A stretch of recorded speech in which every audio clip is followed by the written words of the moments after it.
Hello, everybody. Malayalam വായിക്കാനും എഴുതാനും അറിയാമെങ്കിലും I'm going to be speaking in English because I don't want to be mocked on social media for my bad Malayalam. So, um, it's such a coincidence that Datta Saab and Raja Krishnan Saab have some old association with me. He was telling me this morning that he was on the jury of the film festival when the first film that I wrote the screenplay for, in which Annie gives it those ones, won the Best Screenplay Award. I was actually shocked because it was just a small, fun film, and I've written about it in Mother Mary Comes to Me, because when I went up to the stage to get the award, it was, the president was Venkatraman, and the Secretary of Information and Broadcasting or somebody, he was very upset because I wasn't properly dressed. So he said, next year onwards, we'll have a dress code. So I said, that's fine, I won't be here next year. And I went down like here to the press, and the press people, they kind of figured out that something had happened, and they thought it was an argument between me and the president. So they said, what did the president say? So I said, didn't you hear? He said, stay cool, babe. So that was the, first sort of move into writing and award winning that I had. And Datta Saab was teaching in my mother's school, but I had already run away from home then for 7 years. I didn't hear or see my mother, and she didn't look for me. But still, although home was hard, every time I packed my bags, I travel all over the world, but every time I pack my bags to Kerala, I know I'm coming home. And that's not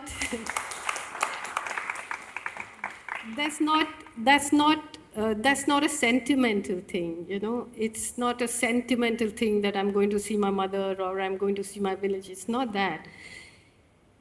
It is because it's home to me in a political way, in a literary way, in a cultural way, and it makes me proud. And I know that it's under attack. And I don't know how long we are going to stand up, but so far we have stood up, and I hope that we will stand up always, always. It doesn't matter, the Congress and CPM can insult each other, fight each other. That's fine. That's how it is. The reason I feel proud of Kerala is every 5 years we kick out the government and get a new one. But we don't want that other one, We don't want that Delhi one. Sometimes I want to just pick up busloads of people from Kerala and take them to UP and to Bihar and to Delhi to see what has happened to our country. Speakers here spoke about the fact that we are up against a fascist state. Sadly, if you go to North India, it is not a fascist state anymore. That fascism is in the public. It's in the people, it's in the sentiment, it's in the discotheques, it's in the bars, it's in the everyday conversation, it's in every single cultural thing that is put out. Now it's in Bollywood. So we are in a very, very dangerous position. But today, I'm happy to hear everyone speak about me, and I love that, but I cannot pass up this public platform to say that any day now, the US is going to attack Iran, and the world will change. All the things that we all think we know and are familiar with, all our arguments, all our histories, all our culture, everything is going to change in the next few years, because all our intelligence, all our history, all our culture, all our music, all our science, everything is now going to be owned by AI corporations. For years and years, I have written not just the God of Small Things, but the greater common good, the end of imagination. I have watched what has happened to this country. Just think about it. In the 1950s, we were doing land reform. We were saying that people should not have huge amounts of land, it should be redistributed. In the late 60s, the Naxalite movement started asking for revolution, asking for land to the tiller. That was crushed. Then came Narmada and anti-displacement movements. Only what we have, can you let us keep it? That was crushed. Then you got Narega. No land, no rights, nothing, but you can get a few hundred rupees a year, you can get. Now that is crushed. Now we are fighting for our citizenship. Now we are fighting for our rights to be on the electoral rolls. This is where we have reached. I'm happy that everyone celebrates me, but as a writer, maybe I'm successful. But in what I write, I'm a complete failure. I'm a complete failure because of what is happening in this country. Tomorrow, it won't be this country. In a few years, just 2 or 3 years from now, everything is going to change. Everything. And we have to understand what's coming our way. You know, the entire idea of the world order, of international law, of everything, even for me as a writer, I see photographs of myself that are not me. I read articles that have been written which are not me. I see videos of myself, they are not me. It's all artificial intelligence. So, where we are in Kerala, one of the last few outposts in the world, really in the world, which understands. No, don't clap because you feel, it's not what I'm saying. I'm serious. You have to preserve what you have. You have to fight for what you have. It was very sad to see what happened in the corporation elections in Trivandrum. Very sad. This cannot happen. This cannot happen to us. This is where the fight has to start. We have the politics, we have the culture, we have the history, we have the intelligence, we have the education. Don't let it go. Don't let it go. Fight for it. Keep it. Proudly keep it. Sorry, this is a completely different acceptance speech. I'm just so worried about what is coming our way.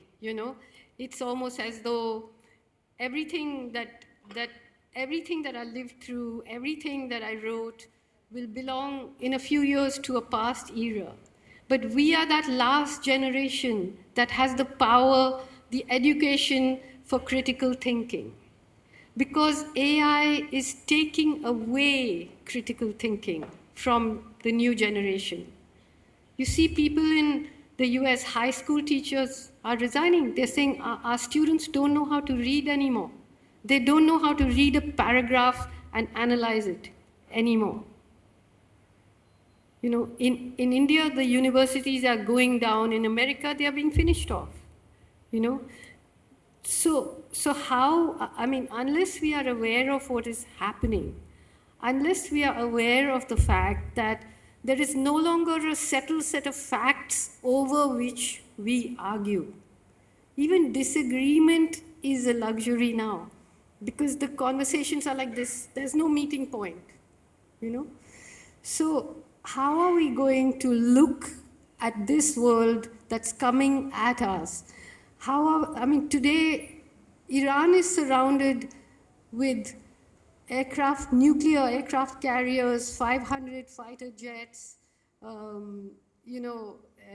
submarines. if that war breaks out, the world is going to change.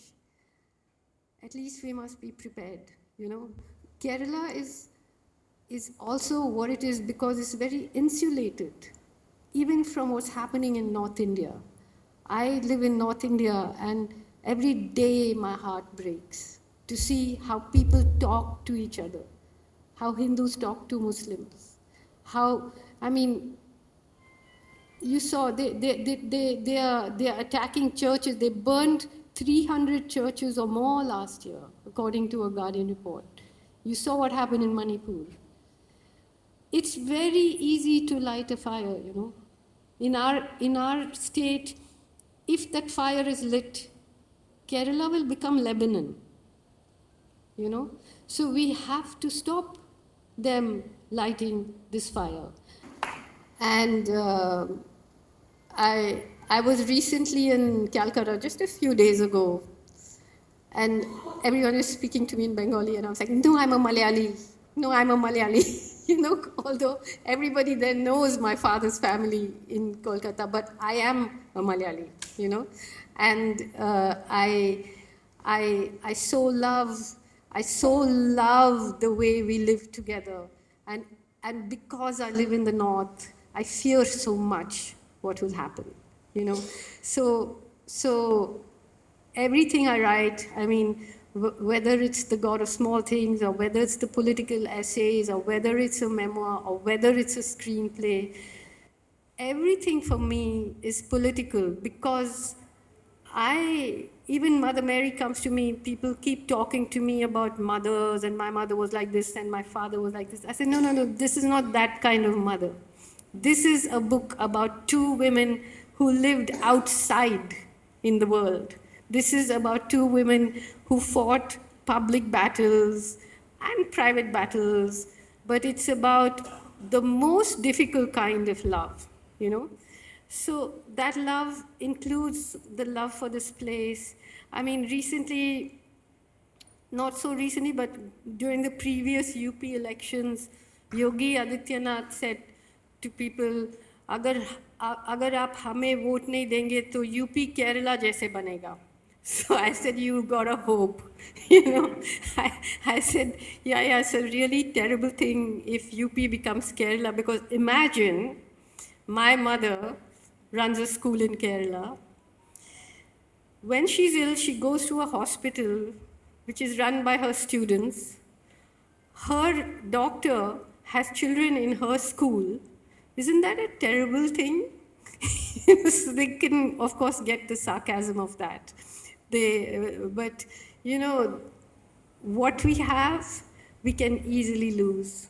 So please forgive me for this maybe non-literary speech, but it's coming out of a certain rising panic that any day now, things are going to change with an assault on Iran.